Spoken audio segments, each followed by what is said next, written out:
Сайн бацхан уу? Та бүхэндээ энэ өдрийн мэндийг хүргэе. За YouTube сувгаа хөгжүүлэх цуврал хичээлийн маань ээлж дугаар та бүхэнд хүрч байна. За өнөөдрийн хичээлээс та юу сурах вэ гэхээр YouTube Cards гэж юу вэ? Cards-ыг видеон дээр тохируулсны ач холбогдол юу вэ? Түүнийг хэрхэн тохируулах вэ гэдгийг та энэ хичээлээс сурах болно. За YouTube сувгийг хөгжүүлэхтэй холбоотой одоо өмнөх хичээлүүдэд та хараахан үзэж амжаагүй байгаа бол энэ видеоны одоо description box гэсэгт бол линкүүдийн холбоод өчгсөн байгаа. Та тийшээ ороод үзээрэй. За өмнөх жил YouTube-ийн end screen-ийг хэрхэн тохируулдгийг бүгдээс сурсан байгаа. За одоо ингээд бүгдээрээ YouTube Cards-ыг хэрхэн тохируулдгийг, YouTube Cards гэж юу болохыг одоо бүгдээрээ харъя. YouTube Card гэж юу хэлээд байгааг бүхэн жишээн дээр харуулъя. За энэ видеон дээр 2 картыг холбож өгсөн байгаа. За 5 секунд орчим дээр нэг гарна, 3 минут орчим нэг гарах хэрэгтэй. За 5 секунд дээр энэ бүгдээрээ харъя. За тэгэхээр карт гэхээр энд нэг мэдээлэл одоо энэ айтемний эндээс ингээд өсөрж урсаж гарч ирнэ. За бүгдээрээ харъя. Энийг карт гэж нэрлэж байгаа юм. За одоо 3 минутан дээр нэг карт тохируулж өгсөн.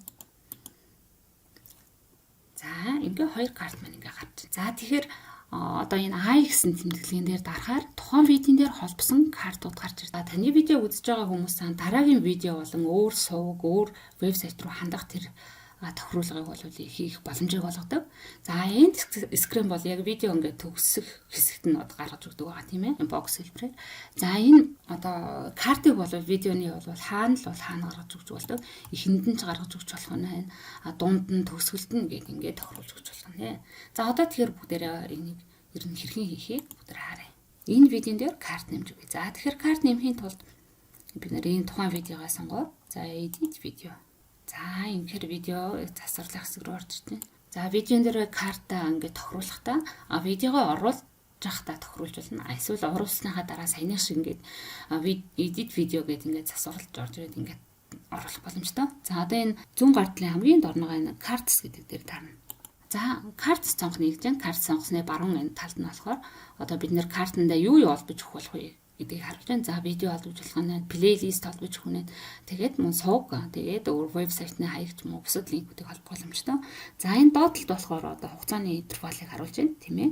Видеоны яг хаана тэр карт гарч ирэх вэ гэдгийг энэ тохируулдаг гэсэн. За тэгэл арын дуу, видеоны артлын фон энтрийг энд яасан гэж тохируулах нь тийм ээ. За одоо бүгдээрээ энэ видеон дээр за эхлэнгүүт нэг за одоо жишээлбэл ингээд нөгөө видеогоо танилцуулж явахдаа за хэрвээ одоо яг өмнөх видеог хараагүй бол би одоо яг энэ картанд холбоот өгч ингээ хэлдэг ч юм уу тий. Тэгвэл яг энэ яг тэр хэлж байгаа хугацаан дээрээ карта тохируулж өгч болно гэсэн үг байхгүй юу.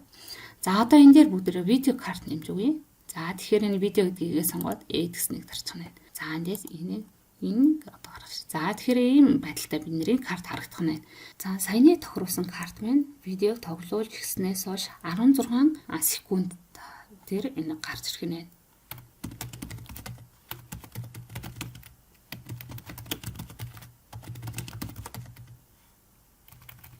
За ийм одоо мессеж өгөх. За энд ямар бичиг ихэр одоо энэ надаа энд гарч ирнэ.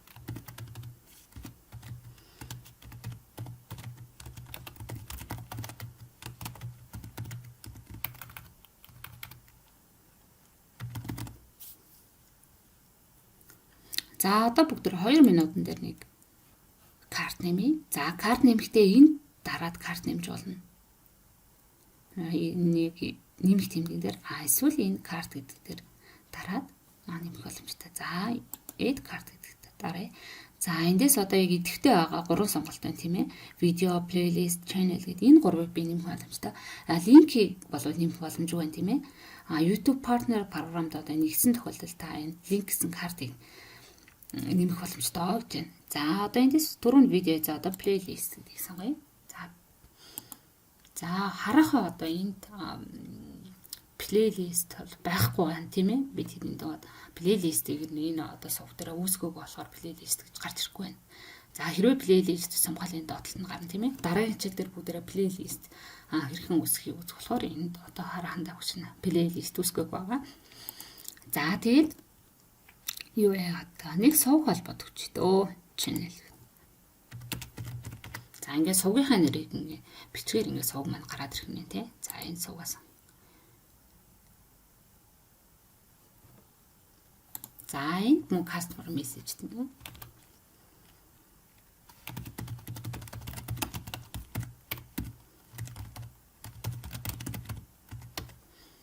За хэрэглэгч дөх мессеж гэдэг нь дээр хэсэж байна. Энэ.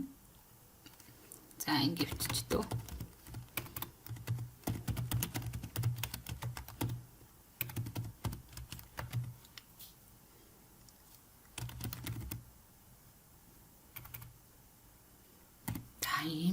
За төвшөөний шинэсээ өгт юу байх гэвэл ингээ хүмүүсийн анхаарал татгаар ч юм уу энэ одоо агуулгатай холбоотой өөр юм цугийг одоо санал болгох бол ингээд бичиж болох нь шүү дээ тийм ээ. За ингээл ер нь хаана л бол хаана ингээ карт оруулах боломжтой. За ингэж оруулсныгаа дараа ингээ хадгалаас юм. За одоо тэгээд бүдрэ карт ав. Бас хэсгийг шалгая.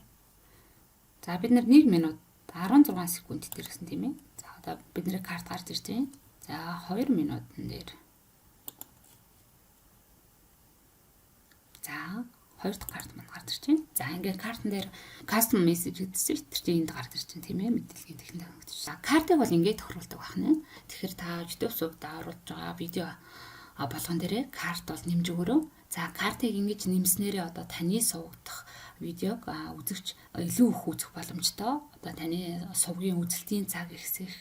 Тэгээд захиалагчийн тоог одоо бас нэмэгдүүлэх боломжтой. Мөн та хэрвээ өөр сувг хөтэлдэг бол тухайн сувгаа одоо хүн үзэгч энэ таны та өөр сувгаа мөн одоо санал болгох боломжтой байна шүү дээ. Өөр олон видеонуудыг та үзье гэдэг ингээд санал болгох боломжтой. Тэгээд энэ одоо ингээд видео үзэж байгаа хооронд ингээд үсэрч гарч ирдэг болохоор хүмүүсийн сонирхлыг одоо татах магадлал өндөр гэж үздэг.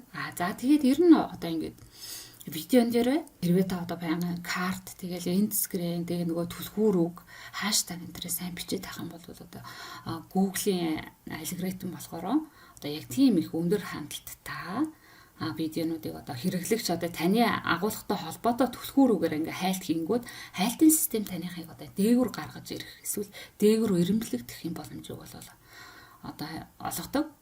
За тэгэхээр нэг жишээ харуулж байгаа хайлт.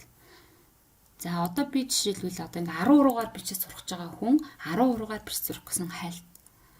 Одоо мэдээж тийм түлхүүрээр хайн тийм ээ. За 10